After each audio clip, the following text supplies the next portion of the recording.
Olá, tudo bem com vocês? Hoje a nossa quarta aula. Acredito que vai ser uma aula bem mais curta que as demais, porque nós vamos falar só sobre a fase decisória do processo. Então, o que vocês vão verificar é que essa fase, depois do agendamento, o fluxo do processo segue independente do interesse do requerente. Então, você requereu lá o benefício no INSS e ele pode chegar a uma conclusão favorável ou desfavorável, que é a concessão ou o indeferimento, sem que você tenha que se pronunciar no processo, nenhuma vez. Então, você apresentou a documentação, se essa documentação for suficiente para a concessão do benefício, algumas vezes essa concessão será automática. Significa que nenhum servidor vai analisar, não vai ter essa fase decisória pelo servidor do INSS, e sim de forma automatizada pelo sistema do INSS. O que o procurador deve estar acompanhando o processo para verificar se não foi incluído algum tempo que você tinha documentação e era para ser analisado, mas o que tinha lá no CNIS foi suficiente para a concessão do benefício. O procurador deve ter o cálculo ali, saber que o valor do benefício seria maior, né? Numa situação dessa, deve ser agendado, então, um pedido de revisão para que esse período seja considerado e que o valor do benefício seja majorado, que seja considerado esse tempo a mais e o valor do benefício seja maior do que aquele concedido automaticamente. Por isso é muito importante ali constar do seu pedido lá, que eu já falei nas outras aulas, ter uma petiçãozinha assim bem enxuta, falando que você pretende ali com aquele pedido de benefício. Porque quando você fizer o pedido de revisão, como não foi considerado lá no pedido inicial, mas você tinha solicitado, esse acréscimo no valor será desde lá da data da entrada. Então, hoje, como o INSS está demorando um pouco na análise de revisões, talvez isso vai acontecer daqui a um ano, e o benefício da data da entrada já passou 6 meses, então terá 1 ano e 6 meses ali de atrasados dessa diferença lá na revisão. Mas ali na fase decisória, quando o processo é encaminhado para análise de servidor, o servidor, né, como a gente verificou, pode fazer as exigências, pode autorizar uma JA, então pode requerer mais algum documento ou uma pesquisa externa, qualquer outro forma de buscar informações para concluir esse processo. Então, o que acontece? Se foi exigido algum documento e você não apresentar, eu acho bem importante que vocês deem uma lida no artigo 176 do Decreto 3.048 de 99. Porque esse artigo foi alterado e lá vai ter o artigo 176A, B, C, D, por quê? Lá vai dizer, se houve a exigência e o procurador ou segurado não cumpriu essa exigência, o servidor do INSS pode concluir o processo sem resolução do mérito, o que significa não foi analisada documentação nenhuma por falta de apresentação de cumprimento dessa exigência. O que isso enseja no processo, no decorrer do processo, né? Se fosse solicitada alguma decisão, algum pedido futuro. Então, não vai ser encaminhado para juntas de recurso, então você não apresentou a documentação dentro daquele prazo de exigência, o processo foi decidido sem resolução do mérito, o processo morreu ali. Você não vai conseguir mais fazer nenhum andamento naquele processo. Não veda que você entre com um novo pedido, processo novo, mas não vai te autorizar não vai ser autorizado um pedido de encaminhamento para a junta de recursos, por exemplo. E também, na fase judicial, se você ingressar com um pedido judicial desse processo, a Procuradoria vai informar que não houve análise por não cumprimento da exigência. Então, lá nesse mesmo artigo, vai dizer que se você não tem mais documentos para apresentar, não que se você se pronunciar contra a exigência, informando que você não tem documentos, ou informando que os documentos já foram apresentados lá na inicial, que são só aqueles que você possui, o processo não vai ter esse julgamento sem resolução do mérito. Vai ser resolvido o mérito, vai ser indeferido o processo, que vai te autorizar depois a ingressar com recurso, não vai ter essa discussão judicial que você se manteve inerte perante a exigência.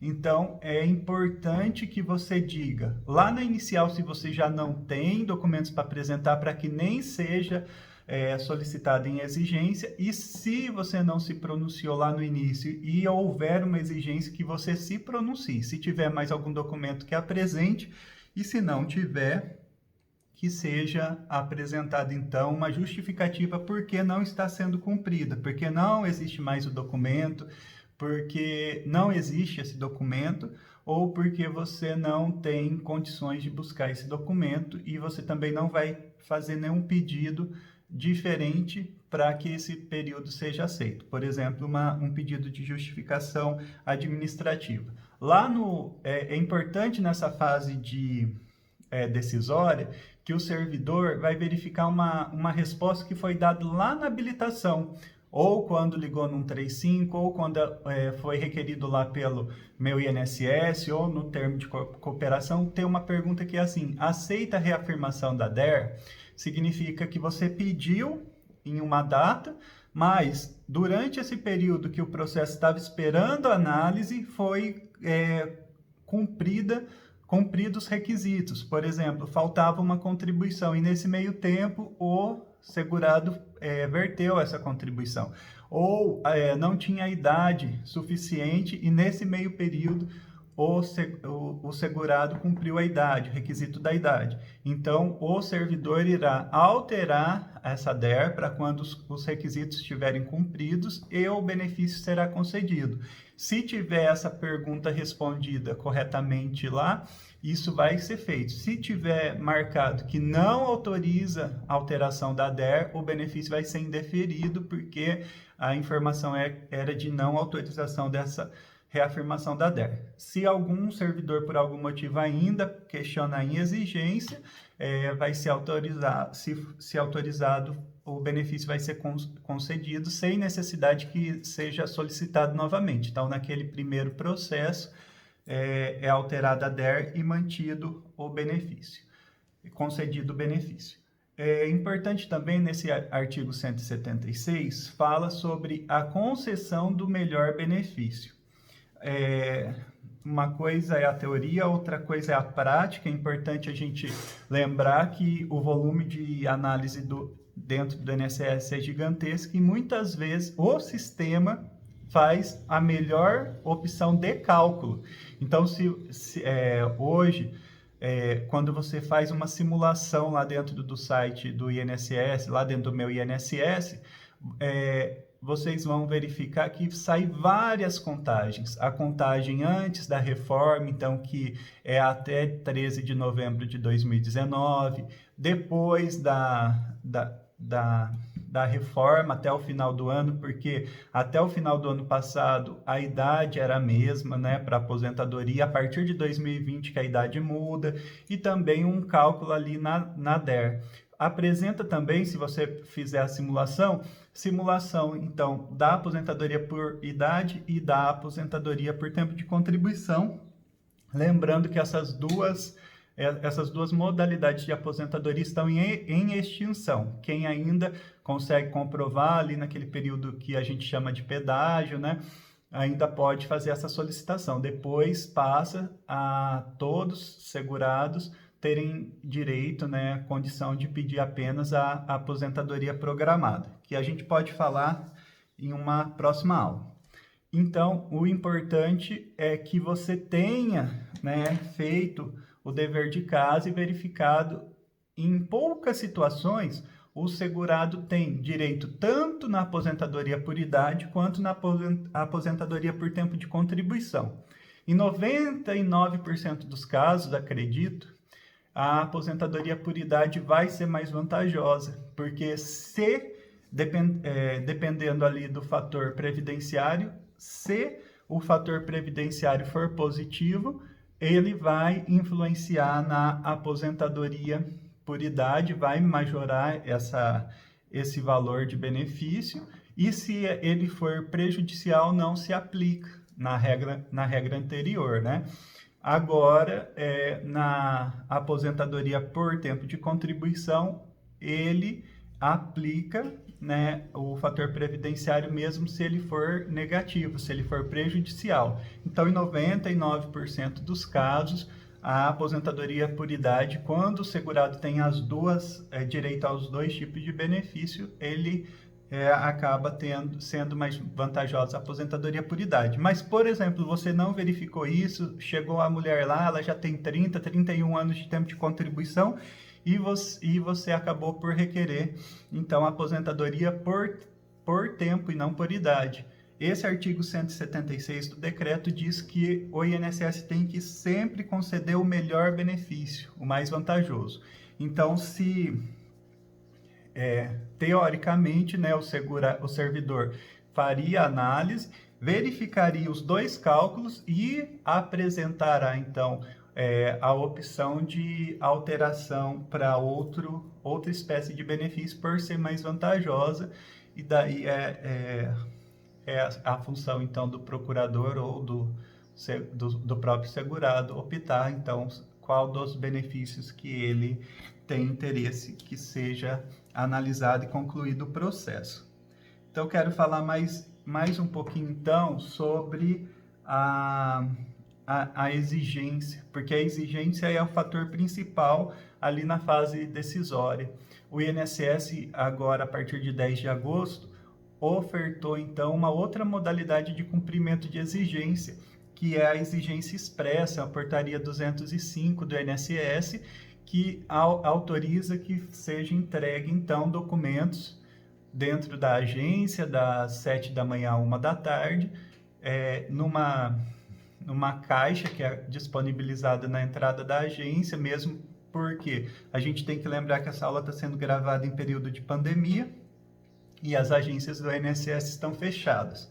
Então, você precisa entregar um documento, não está conseguindo por algum motivo, a gente lembra que a facilitação do digital é enorme, mas algumas vezes problemas de sistema acontecem, você precisa apresentar a documentação, não está conseguindo, então o INSS disponibilizou essa exigência externa, portaria 205, que é a urna nas agências, para que vocês consigam cumprir e apresentar documentos essenciais para análise do processo, tá bom?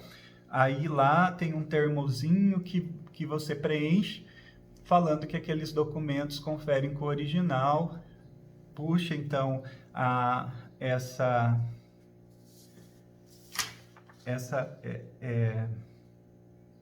situação de conferência do original para você, né? Então, lembrando que se não cumprir a exigência, qualquer uma que seja, o benefício vai ser indeferido, vai ser analisado sem resolução do mérito. E quando a análise é concluída, o servidor tem que fazer um despacho sucinto. Muitas vezes é um despacho de uma página inteira. Eu, como servidor, faço em poucas linhas, numa linguagem que o segurado possa entender por que não foi aceito. Então, geralmente, teve algum documento lá que não foi aceito, ou geralmente informa que a idade não foi atingida. Com a reforma da Previdência, eu acho que o que mais aumentou foi o indeferimento da aposentadoria por idade da mulher. Então, até dezembro do ano passado, a mulher tinha que completar apenas os 60 anos e os 60 anos de idade, 15 anos de contribuição, para que o benefício de aposentadoria por idade fosse concedido. Hoje, o ano de 2020, a mulher tem que completar os 60 anos e meio e os 15 anos de contribuição, e muitas vezes ela faz o requerimento ali quando ela completa os 60 anos, que era o requisito até dezembro do ano passado. Com a reforma da Previdência, emenda constitucional 103 de 2019, essa idade aumentou. E pior, se a mulher completa 60 anos e meio a partir de julho, ou melhor, se ela completa os 60 anos a partir de julho, significa que ela não vai conseguir completar os 60 anos e meio em 2020. Ela só vai conseguir completar 60 anos e meio em 2021. Mas em 2021 a idade da mulher passa para 61 anos. Significa que ela só vai ter direito à aposentadoria por idade dela quando ela completa os 61 anos, então 1 ano após do que ela esperava. Se o servidor não informa isso claramente para a segurada, ela continua requerendo o benefício, que ela fala assim, o INSS está louco, negou meu benefício e eu já tenho 60 anos, né? Então, o correto ali é essa fundamentação. Com a reforma da Previdência, a idade da mulher para 2020 é de 60 anos e meio, para 2021 de 61 anos, então só vai completar a idade ali em 2021. Então, essas são as informações que eu tenho para vocês sobre a fase decisória, o que é mais importante, né? E lembrando que só vai chegar na fase decisória, só um motivo que não vai chegar na fase rescisória, se você requer esse benefício como procurador e não apresenta procuração. A única vedação que tem de exigência é quando o procurador ingressa com o pedido sem apresentação de procuração. Então, não pode emitir exigência. Ele não apresentou documento mínimo para que ele está representando aquele segurado. Então, nessa situação, não é autorizada a emissão de exigência e o benefício pode sofrer uma desistência automática, uma desistência administrativa, tem que entrar de novo, comprovar que tem essa procuração, uma procuração válida para que o benefício seja analisado. E hoje, todos os documentos o INSS está considerando como um documento regular, não está pedindo, com toda essa situação, não está pedindo que o segurado comprove que aqueles documentos são verdadeiros, leva em consideração a boa-fé e está analisando o processo com os documentos apresentados. Lembrando que a certidão por tempo de contribuição emitido pelos órgãos públicos tem que ser original e a procuração de representação tem que ser original. Fora isso, os outros documentos estão sendo analisados, mesmo que sem a autenticação de que confere com o original. Tudo bem? A nossa próxima aula vai ser sobre a fase recursal, a gente vai ver os prazos para recurso, como que preenche, vou falar para vocês o formulário que o INSS utiliza, que ele não é obrigatório. Então, até lá, até a próxima aula.